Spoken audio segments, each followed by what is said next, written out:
By this point, the HOA had begun to realize that every attempt to assert authority over my ranch came at a cost. Yet, in their typical fashion, they continued to push boundaries, underestimating the consequences of their actions. The next incident involved trespassing, a seemingly minor offense, but one that would escalate into an eye-opening lesson for the HOA. It began when I received a call from a ranch hand. A group of HOA members had been spotted wandering across my property without permission. They claimed, once again, that they had community rights and were conducting some sort of informal inspection. I was immediately concerned because some of these areas were sensitive: heritage breeding closures, protected wetlands, and storage areas containing expensive farm equipment. I decided to respond with careful precision.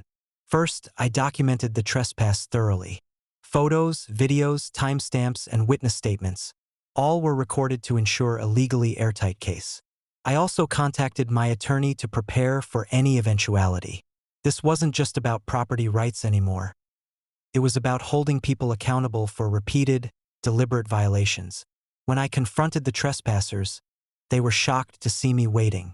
I calmly explained that every step they had taken on my property was illegal and that the law provided significant penalties for such actions. Some tried to argue, claiming ignorance or community necessity, but I had already anticipated their excuses. Every response I delivered was backed by law, documented evidence, and clear precedent. The HOA, of course, was outraged. Karen insisted that fines and warnings were being issued unfairly, while other members scrambled to defend their trespass. I remained calm, knowing that the documentation would speak louder than any protestations. The lawsuit that followed was, in a word, spectacular. The evidence was overwhelming. Repeated trespass, disregard for property boundaries, and intentional interference with operations. The court recognized the severity of their actions, particularly because some of the trespassing had occurred in areas with protected heritage animals and sensitive infrastructure. The final judgment was decisive. The HOA was ordered to pay damages totaling $20 million, reflecting the cost of disruption, legal fees, and harm to protected areas of the ranch. Karen and the board members were stunned, unable to comprehend how their repeated small-minded attempts to control my property had escalated into a multimillion-dollar liability. The aftermath was immediate and transformative. The HOA instituted strict internal controls to prevent further trespassing, though by then, their credibility had been permanently damaged. Karen, of course, tried to appeal, but the courts dismissed the motion, citing a clear pattern of negligence, entitlement, and reckless disregard for property rights. I walked the ranch in the days following the judgment, Ranger at my side, observing the calm that had finally returned. The heritage animals grazed peacefully, equipment was secure, and the previously disturbed wetlands were being restored.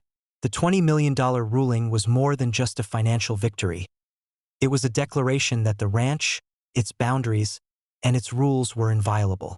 Reflecting on the sequence of events, I realized that patience, preparation, and meticulous documentation had turned repeated harassment into a monumental lesson.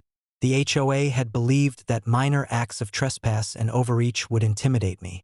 Instead, each act became part of a chain of evidence that ultimately led to one of the most decisive victories in property law imaginable.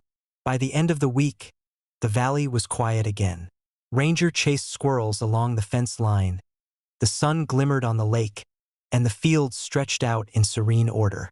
The HOA had learned, very publicly and very expensively, that trespassing on my ranch carried consequences far beyond their imagination.